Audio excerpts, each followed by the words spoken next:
Deux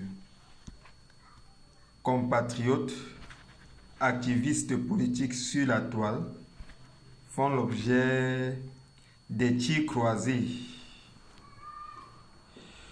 de la part des milieux panafricanistes et activistes de la vie politique en Afrique. Il s'agit de Franklin Yamsi et Nathalie Yams, à qui on reproche d'être solidaires de ce qu'on présente comme étant la dictature politique du président Biya, et ainsi d'être malhonnêtes lorsqu'ils affirment leurs prétentions panafricanistes. Leur critique mesurée de la vie politique camerounaise trouve donc une occasion de leur régler des comptes. Il aurait fallu qu'ils diabolisent le président Biya, qu'ils le dépeignent comme étant une personnalité politique totalement obscure, qu'il faudrait évincer à tout prix, même à solliciter l'aide démoniaque, pourvu qu'il quitte, même s'il faut que le diable le succède. Voilà la démarche radicale de certains, qui de ce fait s'en prennent systématiquement à ceux qui sont mesurés dans leur critique de la vie politique camerounaise. Alors à ce titre, il conviendrait d'explorer un peu le bilan politique du président Biya et de voir s'il est juste de nuancer les critiques à son endroit. Commençons d'abord par ses passifs, tout bilan ayant un passif et un actif. S'il faille explorer les passifs de la politique du président Biya, cela se résume à un seul mot qui a inauguré le début de sa carrière politique à la magistrature suprême du Cameroun. Il s'agit de cette expression rigueur et moralisation. C'est ce qui manque le plus au Cameroun et qui constitue l'essentiel de son passif politique et qui justifie une critique objective en son endroit.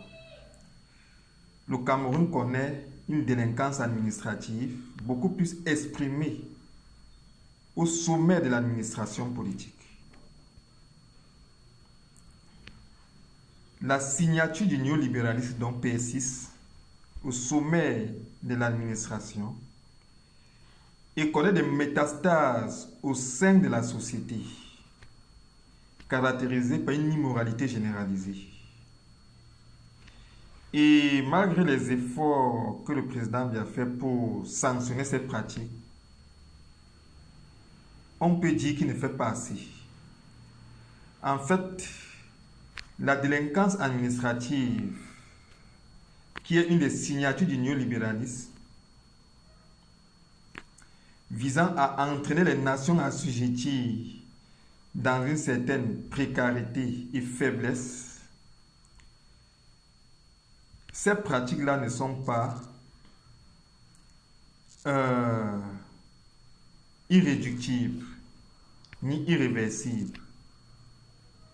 On peut régler cette question-là si on est prêt à franchir toutes les limites nécessaires.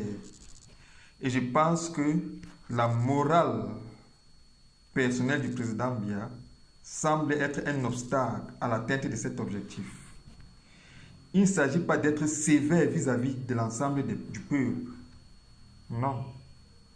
Je pense que pour gouverner, il faut terrifier la haute administration pour rassurer et aimer le peuple. À l'inverse, si on ménage la haute administration, on sacrifie le peuple. Parce que c'est en terrifiant l'administration, la haute administration, qu'on la discipline dans le sens de l'intérêt du peuple. Mais lorsqu'on ménage la haute administration, on la laisse détruire socialement et culturellement le peuple. Et c'est en cela qu'on peut déjà clairement établir les passifs de l'administration Biya. Surtout que, ailleurs, cette question de délinquance administrative a été réglée. Ce n'est pas une question qui ne trouve pas de solution lorsqu'on est prêt à franchir toutes les limites possibles. La Russie de Boris Eltsine était gangrénée par la corruption administrative au sommet de l'État. Les oligarques russes avaient pris position de la Russie et avaient mis les richesses naturelles russes entre les mains du système néolibéral occidental. La Russie était devenue une risée des nations. C'est dit à quel point la délinquance administrative avait entraîné la nation russe vers la dérive. Mais un leadership politique est arrivé à la tête de la Russie avec Vladimir Poutine, prêt à franchir tous les limites nécessaires pour redresser la Russie. Et ces oligarques ont été disciplinés par des mesures expéditives lorsque c'était nécessaire. On peut citer, entre autres, le cas de la Chine, qui est une phase culturelle différente de la Russie, dont la résolution de la question de la délinquance administrative s'est faite de la même manière, indépendamment des sphères culturelles différentes. La Chine de la dynastie Manchou était corrompue à l'opium. Le système néolibéral avait gangréné la Chine. Les Chinois étaient des drogués. Ceux qui étaient les plus lucides étaient des corrompus. Aujourd'hui, il faut voir à quoi ressemble la Chine. C'est une nation exemplaire. Les Chinois parcourent les rues camerounaises. Là, je n'ai jamais vu deux Chinois se chamailler. Ils sont d'une exemplarité dans leur conduite sociale quotidienne. Les Chinois n'ont pas toujours été comme ça. Sous la dynastie Manchou, c'était autre chose. Mais Mao Tse-tung est arrivé à la tête de la Chine, a redressé la Chine par des mesures extrêmes. Si possible, le président actuel chinois est le fruit de cette discipline administrative chinoise sur Mao Tse-tung. On peut prendre le cas de Cuba, qui sous Batista était un lieu de villégiature par des gangsters américains encadrés par l'administration des États-Unis. Fidel Castro est arrivé à la tête de Cuba et Cuba est devenue une nation exemplaire, optant pour des mesures expéditives en vue de recadrer l'administration. Mais lorsqu'on condamne des personnes pour des fautes graves à des peines de prison éternelles dont on n'est pas sûr de suivre jusqu'au bout du fait de l'âge avancé, l'emprisonnement, c'est un peu une sanction tout à fait dissuasive. Ces condamnés disent, bon, on m'a condamné à 35 ans de prison. Est-ce qu'il sera là pendant 35 ans pour me voir? J'ai un lobby puissant dehors. Tout il va quitter du pouvoir, je vais sortir. Et mon lobby néolibéral va me rétablir. On voit que la sanction n'est pas assez dissuasive. Mais si, parce que quelqu'un avait commis une faute, on pouvait franchir cette morale personnelle-là et prendre et établir la condamnation à mort comme sanction, peut-être les choses évolueraient dans un autre sens, puisque personne n'est jamais revenu du monde des morts. C'est donc là la limite fixée par la morale du président Biya dans la discipline de l'administration qui justifie cette délinquance administrative qui fait qu'en fin de compte, on a un gouvernement où, pour que les choses marchent, il faut généralement que le président Biya s'y mêle personnellement. En déléguant une tâche, il n'est pas sûr que cette tâche serait suivie. Et s'il n'est pas assez clairvoyant dans un domaine, il est clair que sur ce pan-là, la nation camerounaise va connaître des manquements. Aussi, sur le plan économique, où le président Biya manque de clairvoyance, et c'est tout à fait normal, c'est un être humain, il ne peut pas être clairvoyant dans tous les domaines. Ou bien dans ce domaine-là, la gestion, l'entreprise, les projets du Cameroun connaissent des perturbations. En revanche, sur le plan politique, qui est le point fort du président Biya, et là on introduit ses actifs politiques, on note des espoirs. Il ne faut pas seulement reconnaître en président Biya des manquements. Reconnaissons lui aussi des prouesses. Conformément au projet de société générale établi par l'UPC, à savoir unité nationale, souveraineté nationale et amélioration des conditions de vie des populations camerounaises, à la suite de son prédécesseur Ahidjo, qui a réalisé l'unité nationale avec panache, le président Biya a accordé au peuple camerounais la souveraineté politique. Ça, qu'on l'aime ou qu'on ne l'aime pas, il faut le reconnaître. Et cesser de personnaliser le débat politique. Et se concentrer sur la vision nationale. À ce titre, cet autre segment souverainiste du projet de société prophétisé par l'UPC a été accompli par le président Biya. Le Cameroun est une nation souveraine et qui participe à la souveraineté des nations sur le joug de l'impérialisme occidental. Des activistes politiques qui tirent sur lui en prenant soin de restreindre sous un prisme réduit à la limite coloniale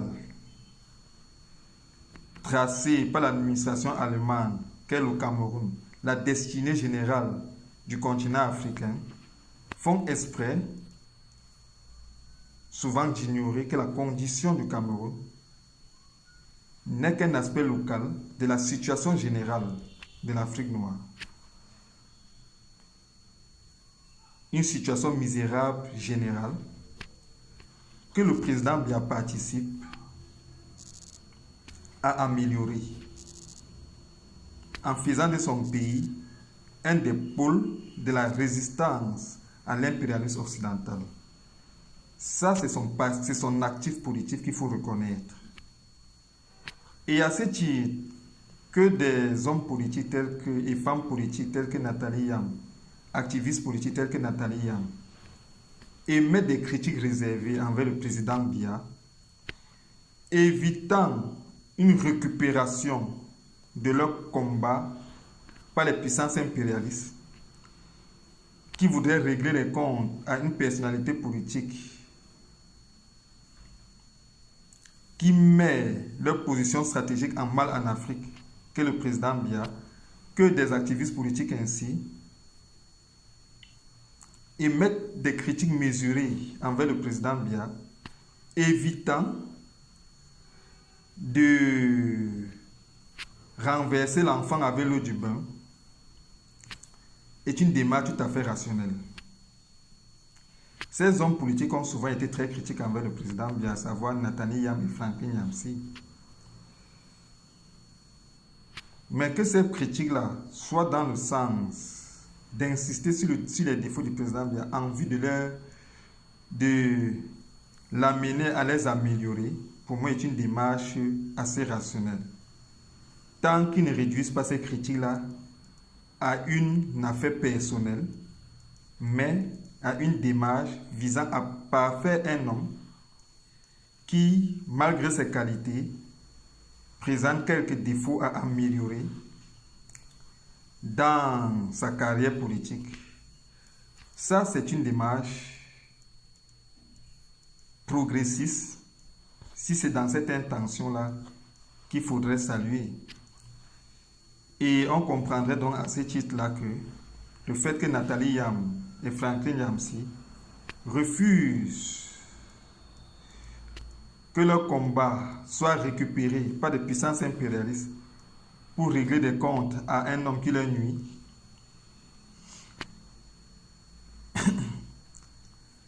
leur mettre dans une posture où il fallait régler les comptes par des porte-voix sur des réseaux sociaux. J'encourage à ces compatriotes, frères et sœurs, que sont ces activistes politiques, Nathalie Yam et Franklin Yamsi, d'avoir le cul épais, le moral haut qui caractérise l'homme camerounais et la femme camerounaise, et d'être assez rationnels dans leur engagement politique. Oui, de le faire dans le sens du progrès, en ayant l'objectif fixé sur la prospérité du continent africain auquel le Cameroun fait partie, et en évitant dans leur démarche d'activistes politiques d'avoir des fixations personnelles. Le combat pour l'Afrique va au-delà des personnes. Il s'agit d'un idéal vers lequel le continent africain aspire, et le Cameroun faisant partie. Beaucoup de courage et de responsabilité à ces compatriotes qui font l'objet aujourd'hui d'un lynchage et d'un règlement de compte sur des réseaux sociaux par des porte-voix, du fait de leurs critiques mesurées et rationnelles par rapport à la vie politique camerounaise. Beaucoup de courage à eux et de responsabilité, de sens de responsabilité dans leur engagement.